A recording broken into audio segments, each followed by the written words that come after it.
अस्सलाम वालेकुम everyone, hope you all are good in health. उम्मीद है आप सब बिल्कुल ठीक होंगे। Let's start our today's video. Air passageways के बाद अब हम बात कर लेते हैं सांस लेना और सांस छोड़ना, सांस अंदर की तरफ लेना और सांस बाहर की तरफ छोड़ना।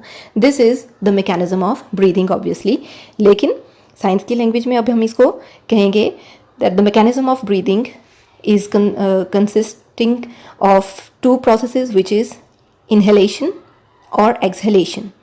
Inhale or exhale.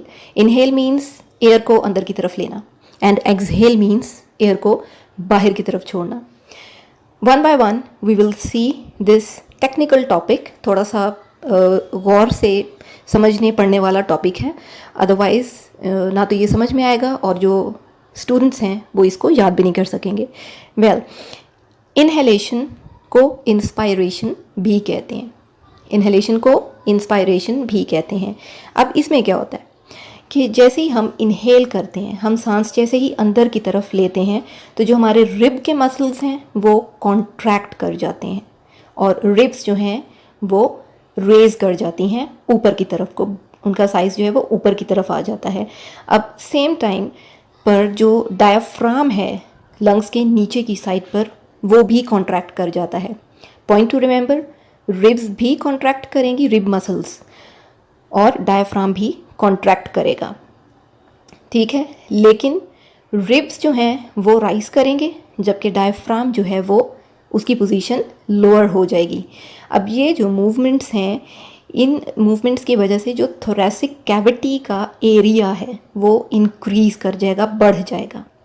अब जब थोरेसिक कैविटी का एरिया बढ़ेगा तो जो लंग्स में प्रेशर है एयर का वो कम हो जाएगा, ठीक है। ज़ाहिर है एक कंटेनर है, उसका साइज़ आप बढ़ा दें तो उसके अंदर एयर कम हो जाएगी और ख़ाली जगह ज़्यादा हो जाएगी। अब जब खाली जगह आपके लंग्स में ज़्यादा हो गई है, इट मीन्स कि बाहर से एयर अंदर आराम से अब आ सकती है। तो ईज़िली क्या होगा कि जल्दी से एयर जो है it will rush inside into your lungs, जल्दी से आपके लंग्स के अंदर एयर आ जाएगी और प्रेशर जो है वो बिल्कुल इक्वल हो जाएगा पहले की तरह।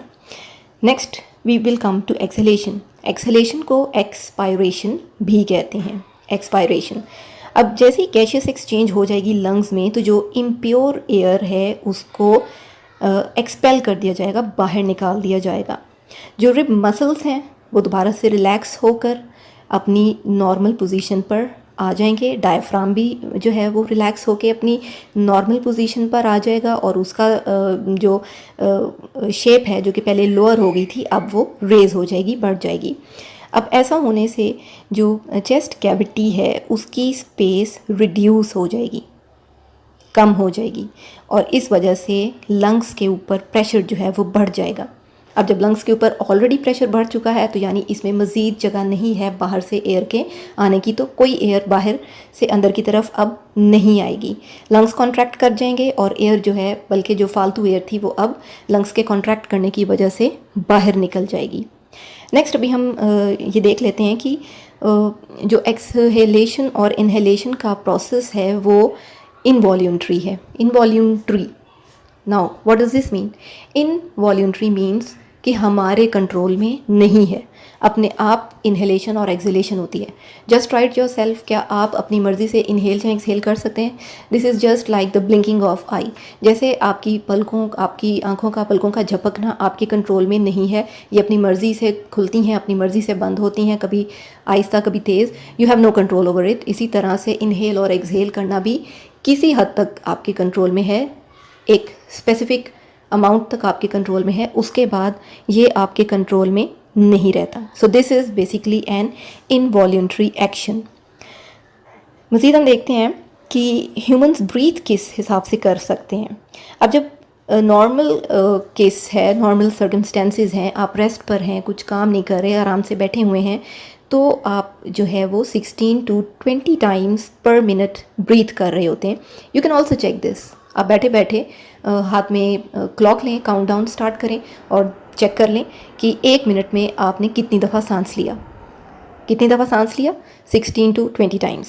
वेल, नेक्स्ट इज़ दैट कि ये कैसे कंट्रोल हो रहा है, ये भी बेसिकली सारा सिस्टम जो है वो हमारे ब्रेन में है। ब्रेन हमें बता रहा है, हमारे रेस्पिरेटरी सिस्टम को बता रहा है कि किस वक्त आपकी बॉडी में कार्बन डाइऑक्साइड की कंसंट्रेशन बहुत ज़्यादा हो गई है, तो आपको सांस जो है वो किस हिसाब से लेना है। सिंपल है, अगर आपकी बॉडी में कार्बन डाइऑक्साइड की कंसंट्रेशन इंक्रीज़ कर चुकी है, बहुत ज़्यादा हो चुकी है, तो ऑब्वियसली आपको बहुत तेज़ी से सांस लेना होगा ताकि जल्दी से जल्दी जो है वो इम्प्योर एयर या कार्बन डाइऑक्साइड से भरी हुई एयर आपकी बॉडी से बाहर निकल जाए और ऑक्सीजन से भरी हुई एयर आपके लंग्स तक पहुंच सके। ठीक है ना। So every action is controlled by the brain, by the centre of that specific action in our brain. तो ये सब डिपेंड करेगा कार्बन डाइऑक्साइड की कंसंट्रेशन के ऊपर। अगर ये ज़्यादा है तो आप तेज़ी से रिस्पायर करेंगे, इनहेल एक्सहेल करेंगे। अगर कार्बन डाइऑक्साइड का रेट कम है या नॉर्मल है तो फिर आप ड्यूरिंग रेस्ट बिल्कुल जो है वो तेज़ी से इनहेल और एक्सहेल नहीं कर सकेंगे। अब ये तो बात होगी कि ड्यूरिंग रेस्ट क्या टाइम है, 16 to 20 मिनट्स टाइम्स पर मिनट। लेकिन अगर आप एक्सरसाइज कर रहे हैं या और कोई मुश्किल भारी काम कर रहे हैं, मेहनत मजदूरी वाला काम कर रहे हैं, सो इन दैट केस जो रेट ऑफ ब्रीथिंग होगा that will be almost 30 to 40 minutes 40 times पर minute, which is 30 to 40 times पर मिनट। अच्छा जी, इसके साथ ही इस टेबल में आपको डिफरेंट कॉन्सेंट्रेशंस, डिफरेंट परसेंटेजेस नज़र आ रही हैं between the inspired air and the expired air. वो व्यूअर्स जिन्होंने अभी तक मेरे चैनल को सब्सक्राइब नहीं किया, वो मेरे चैनल को सब्सक्राइब करें। वीडियो पसंद आई है तो इसे लाइक करें, इसे अपने फ्रेंड्स में शेयर करें और कमेंट सेक्शन में मुझे ज़रूर बताएं कि आप और किन साइंस के टॉपिक्स पर मज़ीद वीडियोस देखना पसंद करेंगे। Till my next video, see you again. Till then have a good day. अल्लाह हाफिज़।